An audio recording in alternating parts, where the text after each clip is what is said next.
So, what are we looking here? We are looking at the cells. What tissue? Any tissue. This can be pancreas, liver, whatever. Different. You can see the different cells. Okay. So, there is a plasma membrane. There is a nucleus there.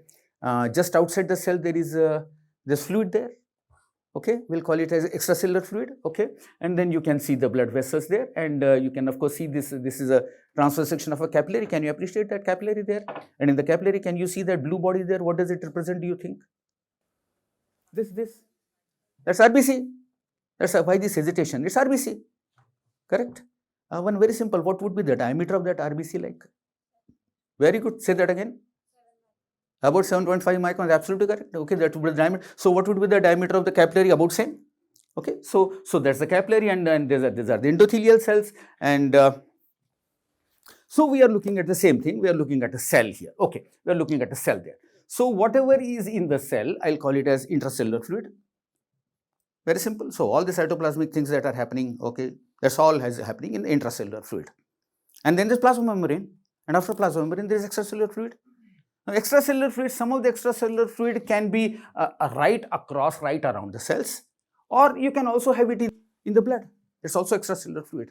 But to differentiate between the two, I'll call this as the plasma. So, what you have blood is in the plasma. Plasma you see there are capillaries. I'm aligned by endothelial cells. In between the endothelial cells, there are spaces, and through that spaces, plasma, which is a watery fluid, can ooze out. Blood is under pressure. Okay, it oozes out. Well, it allows the plasma to go out, small ions to go out, molecules to go out, but large protein molecules can't go out. Okay, so large protein molecules are always confined to the lumen of the capillary. So here we have the interstitial fluid. We'll call it, both are extracellular. We'll call it interstitial fluid. We'll call it plasma. So actually, in front of us there are three fluids. Are you with me? Three fluids. Where are they? Intracellular, okay, extracellular, and plasma. Okay, and of the two, the extracellular fluid here and the plasma, because the endothelial cells, what am I drawing? I'm drawing a transverse section of a capillary. Endothelial cell, another endothelial cell, and a cap between the two. Are you with me? And because there's a lot of exchange of fluids in and out, therefore the composition of the two is absolutely same, quite similar. Okay. Now, what makes the things really interesting is we are going to compare what is in the cell and what is out of the cell. So here I have a cell, the plasma membrane, and this is a nucleus, and I'm going to compare, let us look at the sodium ion concentration. How much is outside? 140 what? Got it? And how much is inside? 10. So the difference is how many folds? 14.2 folds. 14.2 folds. There's a huge gradient. Huge gradient. Appreciate, spend 2 minutes on just looking at the amount of sodium. Any cell, anywhere in your body, any mammal, any reptile, anywhere, is the sodium in its outside is going to be extremely high, 14 times higher than. Did you absorb the point? Now look at this. Look at the story with the potassium. It's exactly opposite and and the difference is much more glaring. Potassium outside is how much? 4, and inside is how much? 140. That is about 30-40 times more. Inside is very high as compared to outside, and then we can go and you will find that there is a huge amount of differences. Okay, you can see the glucose here is 90 mg that we have seen within limits, and then in the cell, if this is a neuron, what will the glucose concentration be? 0 to 20. Okay, so and the brain needs at least 20. Brain needs at least 20. Okay. Therefore, it is very necessary that you keep the concentration of glucose 90. Are you with me? If it is not 90 inside it, you won't be able to maintain it at 20. And if it goes below 20, the nerve cell will die. Okay, so to make sure that the end user, what is end user? It's a mitochondria in the cell. Hello, mitochondria in the cell, that's the end user. Okay, to make sure that the end always has a steady supply of glucose, you have to make sure that there is enough glucose in the cell, maybe around 20. You have to make sure that outside the cell it's always there about 90. Okay, and that should be good everywhere in the blood. So again, the basic point I want to make is always whenever we are talking of actually any function, cellular, anything you're talking about, never ever forget these differences in the ion concentration inside outside. Tomorrow, if you're a student of neurobiology, if you want to learn how the action potential, how the resting potential happens, how the action potential happens, how the release of synaptic vesicles for all those physiological changes, you better remember the differences in the ion concentration and in the concentration of all other entities across. Now, although this is the same, this slide is essentially same as the earlier slide, but here I want to look at the parameter that is given at the bottom, osmolality. The one that has more salt has what? So, I have a glass of water in which I will put one spoon and another 2 spoons, and what is the difference between the physical properties of 2 solutions? Osmolality of glass B is higher than that. Okay, but now I am going to compare the osmolality between 2 fluids. One is outside the cell and one is inside the cell, and what do I find there? What do I find there? It's same. Okay, so this is in stark contrast to what we have. Are you with me? It is same. It is what? Why is it same? Because absolutely, because if you want to maintain the cell size, it's very necessary that osmolality, because water will simply flow, okay, from lower to higher, and therefore osmolality is essentially same in contrast to the other. Okay.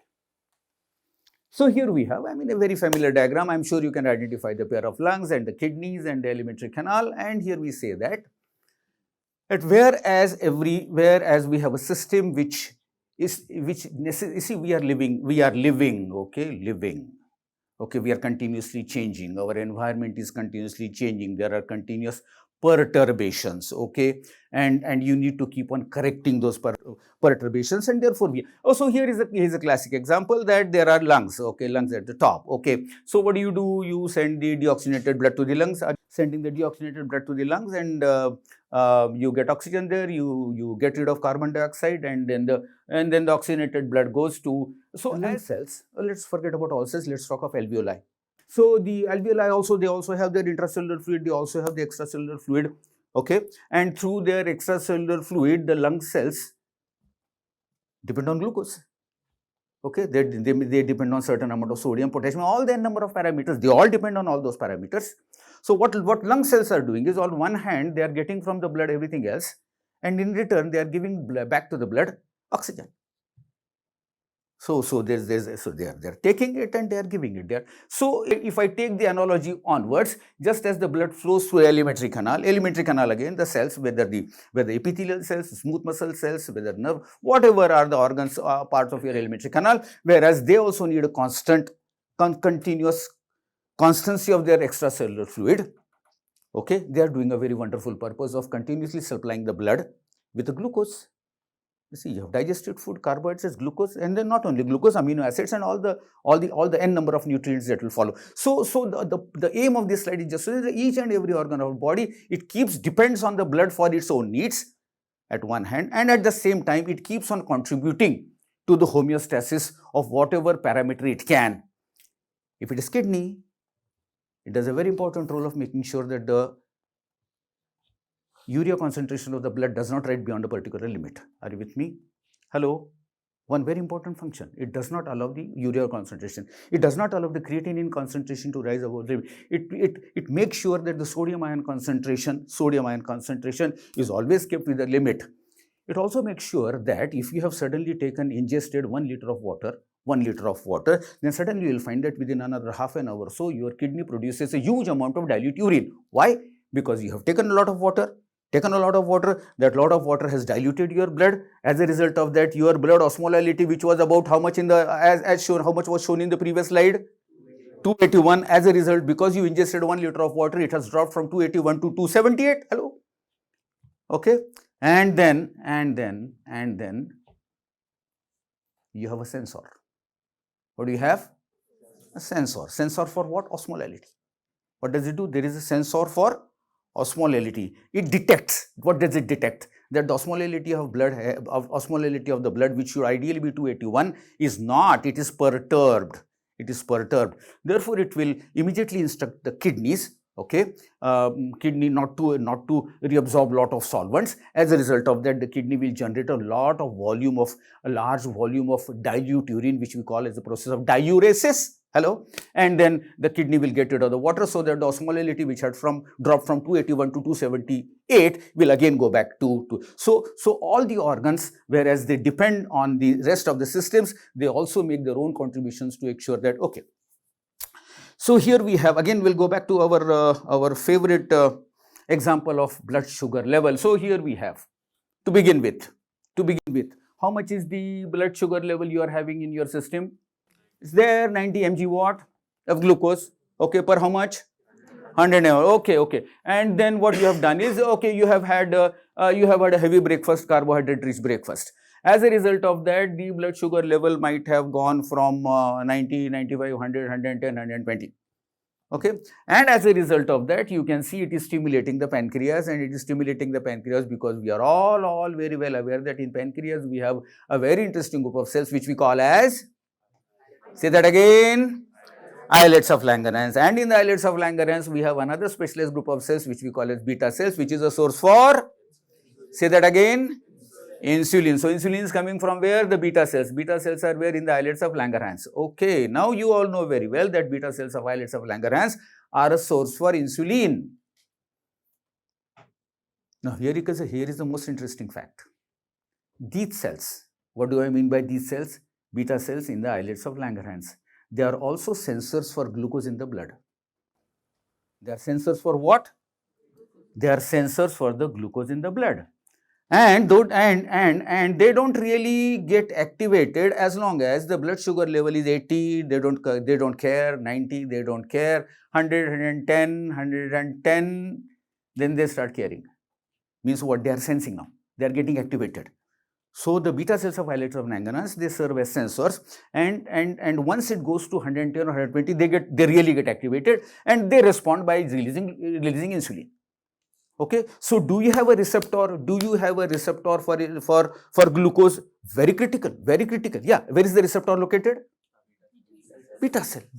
You see, it just now I always say that physiology is a science of beauty, because you appreciate that the cell which is responsible for synthesizing and secreting insulin is the very cell where the nature has provided receptor. And that receptor is activated not when it is 80, no, not 90, no, 100. About when it is 110, then the cell gets activated and starts releasing insulin, because now the function of beta cells is to release insulin so that it doesn't allow your blood sugar level to rise beyond 120 or so. No, you can't do that. Okay, got the point? So you have released insulin, so your insulin is a glucose receptor. It has a mechanism by which it can sense the amount of glucose in the blood, and as a result of that, insulin has come in the play, and insulin has gone everywhere. You know something, when you are fasting, the insulin level in the blood is almost negligible, zero, when you are fasting. What did I say? Say that again. In fasting, insulin level is almost not, you take the blood, put it to analysis, you will hardly find any insulin. Okay, you start eating carbohydrate rich food as soon as the blood level goes 100, there is a surge of insulin. Okay, there is a surge of insulin, insulin starts. Okay, and what does the insulin do? Insulin does lots of things. One, it will act on the skeletal muscle cells, it will act on the liver cells, it will act on adipocytes, the fat storing cells. Okay, and in all those cells, it will make the plasma membrane permeable to glucose, so that the glucose can readily go from blood into. So so insulin is actually permitting the glucose to pass from the extracellular medium into the intracellular medium, where it will be utilized, it will go to mitochondria, whatever it will be metabolized. Lower, this will all help to lower. Secondly, it will also go to secondly, in the case of liver, so what has happened? You are sitting in a liver cell, okay, and it is about 15-20 minutes after you have had your lunch.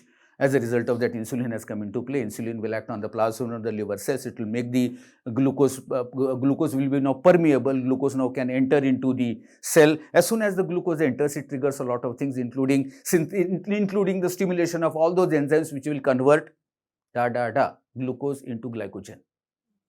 So and we know that part. Okay, so now the liver cell will start. Liver cell will do it to a very large extent. Adipocytes will convert it into fats, and muscle cell will also store some amount of glycogen. So you store it as long as you have it, you store it. Okay. Now you have so you, as a result of that, your insulin molecule has half-life of about, we all know what half-life is. Okay. Okay, so whatever is the amount of insulin is released, okay, half of that will be reduced to half because of metabolism, and it's about 6 minutes.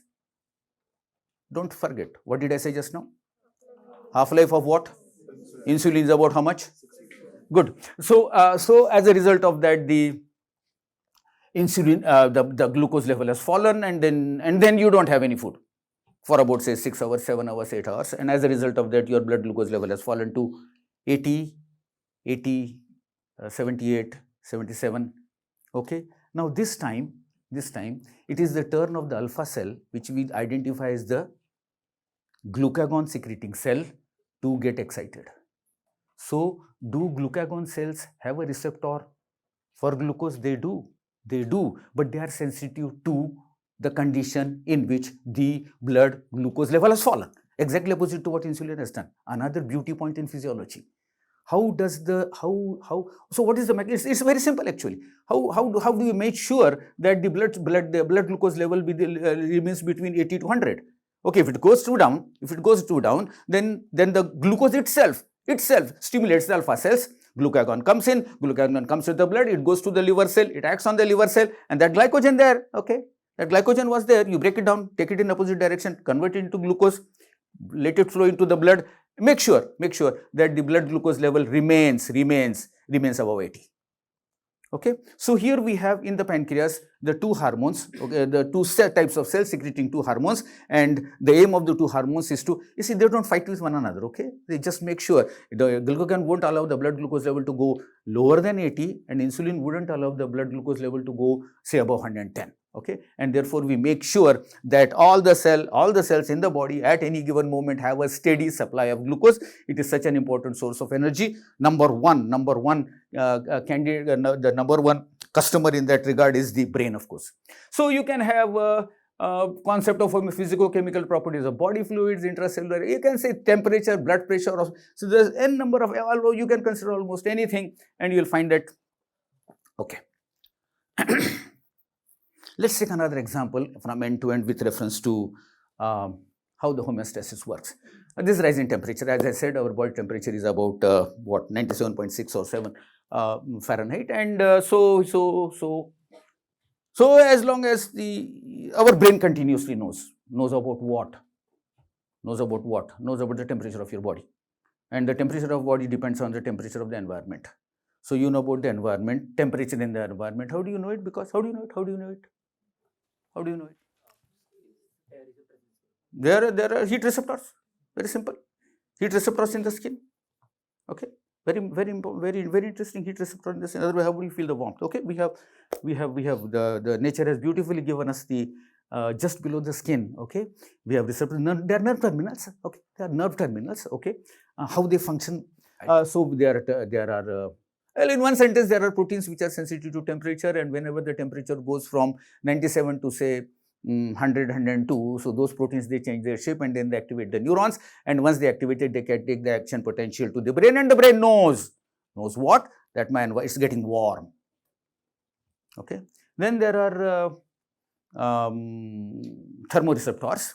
Okay, they are in certain places in the brain. They are in certain places in our major veins. They are in the spinal cord. There are a number of they are in several places in our body. Receptors for what? Heat. Where? On the skin and inside our body. You have taken the message? Okay. So let's presume that it's too warm. It's too warm, and as a result of that, your physiology responds how? By increasing the diameter of the capillaries of the skin, and you sweat. Okay, you sweat, and as a result of evaporation, your body temperature falls and it comes back. Okay, so here we have a sensor. Okay, which we talked about just now. There is a sensor. Okay, and then there is a central processor. Where is the central processor? It's somewhere in the brain.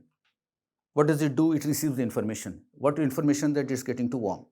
Okay, and then what does the brain do? Brain sends the information back to what I'll call as the effector organ. In this particular case, the effector organ happens to be the sweat glands. and under the instructions from the brain, the sweat glands are activated and they will release the sweat which will come on the skin, it will evaporate. So what do we have here? Sensor, are you with me? Central processor, are you okay? And then the effector organ, are you okay? So these are the three very important basic components of the way we try to maintain our homeostasis. There has to be a receptor, there has to sensor, we have to know, our physiology has to know, okay, and then inform the central processor that something is going wrong. If it's not going wrong, keep on informing the processor that everything is okay. If it goes okay, it's getting cold. Okay, if it's getting cold, if it's getting cold, then the brain knows that it's getting cold. It will send the information to the muscles, and the muscles will shiver. You generate heat. Okay, so your homeostasis is again restored. So again, in that case, you have receptors for cold. And mind you, those receptors for cold are different than the receptors for heat. Okay, so if you take 1 square mm area of your skin, in that area you may have 5,000 receptors, okay, and for heat, and then number of receptors for cold. You have them there, but they are separate. Okay, all right. So you have receptor feeds information to the central processor, and the central processor take the information to the effector. If it is called the effector organ, here your skeletal muscles, which can generate the shivering response. Are you good so far? Right. But in the case of temperature, how does the brain know that my optimum is 97.6 F? Are you with me? Because unless there is some standard, how would you know the perturbation? Are you getting the problem? Are you with me? I mean, you have to know that, okay, this should be this much. If it is not that much, then there is perturbation. So how does the brain know that as long as you are 97.6 F, you are good? If it goes down or goes up, you are not good. So how does it know? Here comes a very interesting point which we call as the set point. What do you call it as? Set point. So I'm sure you have heard of, these days modern cars have what they call as a cruise control. Hello? Okay, so in the cruise control, I set my car at say 50 kilometers per hour. I'm on a long drive, and that system, that electronic system keeps on making sure that the speed is 50. Okay, if suddenly there is a climb or there is anything, and if the speed goes down, okay, it will instruct. It will note and give the instructions so that there will be acceleration, and the car will again start driving at 50 kilometers. Okay. That set, I can call it as a set point as far as my car is concerned. Are you okay so far? How does it happen in the case of brain? Is there a set point? Is there a part of my brain that is always at 97.6 degrees, which my brain will consider as a standard, and will say that look, as long as I'm matching with it, I'm fine. If I go down, it's not okay. If I go up, it's not okay. No, there's no such thing. Then how does the brain know what is standard? Did you follow the question? I'll give the answer. Hello, you are okay with the question? Okay. The answer to that question is, we have circuits in our brain. Okay. We still know very little about it. Okay. My disclaimer at the very beginning. We know very little about it. But we know there are circuits in the brain where there's a group of neuron A, there's a group of neuron B. Okay, and they keep on talking to one another, and the frequency at which they keep on talking to one another, the number of action potentials with which they talk to one another is at a particular frequency as long as the temperature of the brain is 97.6. If it becomes 97.7 or 97.8, then the frequency changes. Once the frequency changes, then the rest of the brain knows that look, the things are getting warmer. Are you with me? So in this particular case, what is the set point? What is the set point? It is a circuit. That circuit works optimally, okay, with n number of action potentials with which they talk to one another at a particular temperature, and that is the set point. And any deviation in the deviation in the temperature the circuit will start firing at a different rate. Okay.